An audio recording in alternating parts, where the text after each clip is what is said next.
최근 중국의 쿠로게임즈에서 개발한 오픈월드 RPG 명조 워더링 웨이브가 한국과 일본 앱스토어 매출 순위 1위에 안착하며 순조롭게 흥행 중인데요. 호요버스의 원신과 유사한 게임의 구조로 인해 짭신이라는 별명으로 불리고 있습니다. 원신 역시 초창기에는 젤다 야생의 숨결과 유사한 그래픽, 분위기, 탐험 요소로 인해 짱숨, 짭숨 등의 별칭으로 불렸는데요. 왜 명조는 짭짭숨이 아니라 짭신이 되었는지, 게임업계에서의 표절에 대한 관행, 그리고 원신은 야숨의 표절 게임이 맞는가까지 짧게 이야기해보고 싶습니다.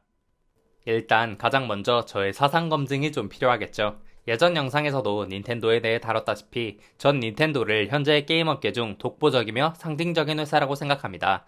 스위치 출시 초창기에도 야숨을 위해 스위치를 구매했고 원신 역시 엔드스펙은 아니지만 탐험 레벨 55에 수메르 후반까지는 소위 명함이라고 불리는 5선 캐릭터 픽업까진 꾸준히 했었던 사람으로서 한쪽 게임에 치중되어 있는 사람은 아니다 라고 언급하고 시작하겠습니다. 원신은 야숨의 표절 게임이 아니다 라고 당당하게 말할 수 있는 사람은 거의 없을 것이라 생각합니다. 야숨의 그래픽이나 탐험 요소는 물론이고 게임을 시작하자마자 보이는 몬드의 풍경, 거기에 니어 오토마타를 베낀 무기 모션 등 누가 봐도 표절 요소가 산더미인 게임이죠. 거기에 말도 안 되는 비용의 가차, 한참 축소되어 있는 탐험 요소들을 생각하면 콘솔, 특히 야숨 유저분들에겐 원신을 대체 왜 하는 건지 이해가 안 되는 씹덕들이나 하는 게임에 가까울 겁니다. 하지만 제 개인적인 견해를 밝히자면 원신은 단순한 야숨의 하위 호환 게임만은 아닙니다. 당연히 원신이 씹덕 게임의 표절 게임이라는 걸 부정할 생각은 아니지만 게임에서의 표절의 초점을 어디에 맞추는가에 따라서 생각할 여지가 있겠죠. 원신이 야숨을 표절했다 라고 의견 없이 말할 수 있는 부분은 앞서 말한 아트나 그래픽, 탐험 요소에 더해 수집 요소를 모아 스태미너를 올리는 시스템, 글라이더나 사당 같은 기본적인 요소 등 한두 가지가 아닙니다. 그럼에도 불구하고 제가 원신은 짭숨이 아니다 라고 얘기하는 이유는 그 요소들을 단순히 게임의 첫인상 혹은 볼륨 뻥튀기 정도의 요소로만 활용하고 게임의 매력은 전혀 다른 부분에서 보여주었다고 생각하기 때문입니다. 야숨을 재밌게 하신 분들이 모두 원신을 재밌게 하진 않겠죠.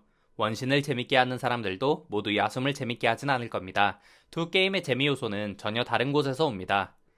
야숨은 그 끝도 없는 자유도와 탐험 요소 두 가지를 필두로 한 오픈월드 자체를 내세워서 내가 이 하이랄에 직접 들어와서 돌아다니는 것 같은 그 현장감과 몰입감이 게임의 셀링 포인트입니다. 야숨을 재밌게 한 사람에게 원신은 야숨의 재미 요소를 다운그레이드해서 씹덕 캐릭터나 큐업하는 짝퉁 게임일 수밖에 없습니다.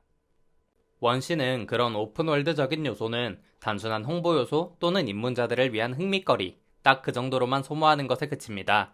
그 이후로 오픈월드의 활용은 가차의 비용이 값비싼 대신에 가차를 아예 하지 않아도 메인 스토리를 진행하고 엔드 컨텐츠를 즐기는 것에 문제가 없도록 한 대신 오픈월드에 퍼져있는 퀘스트와 스토리를 통해 그 캐릭터의 서사와 설정으로 매력을 어필해 캐릭터를 셀링하는 것에 초점이 맞춰져 있습니다. 거기에 각 캐릭터의 스킬은 단순화하고 캐릭터 간의 조합에 초점을 맞춰서 내가 매력을 느끼는 캐릭터가 아니더라도 나의 최애 캐릭터를 더 강하게 하기 위해서 가차를 해야 하는 상황으로 유도하기도 합니다. 결국 원신의 재미는 내가 여러 캐릭터를 모아서 조합에 따라 파티를 구성하고 각각의 캐릭터를 스펙업하여 비경을 돌파하는 흔한 모바일 가차 게임의 재미에 가깝습니다. 두 게임은 모두 오픈월드 RPG지만 야숨은 오픈월드, 원신은 RPG에 그 초점이 맞춰져 있는 게임인 거죠. 실제로 야숨 유저들 중엔 오픈월드 요소가 필요하다 라고 말하는 사람은 한 명도 없을 겁니다. 그 요소의 매력을 느껴서 야숨을 한 거니까요. 하지만 원신은 오픈월드, 필드를 돌아다니는 요소가 불필요하고 필요하기만 한 과정이다 라고 말하는 유저가 실제로 존재합니다. 원신에서 오픈월드 탐험은 부가 요소라는 방증이죠. 다시 말씀드리지만 그렇다고 원신이 표절 게임이 아니고 절대 불가결한 갓겜이다 라고 주장할 생각은 없습니다. 원신이 아무리 세계 게임 매출 순위 1위를 찍고 글로벌 흥행에 성공했다고 해도 야수만큼 높은 평가를 받을 게임도 아니고요. 게임성에서 차별화를 성공하고 재미있게 잘 만든 게임일지라고 해도 표절이라는 행위 자체가 옹호할 행위는 아니기도 합니다.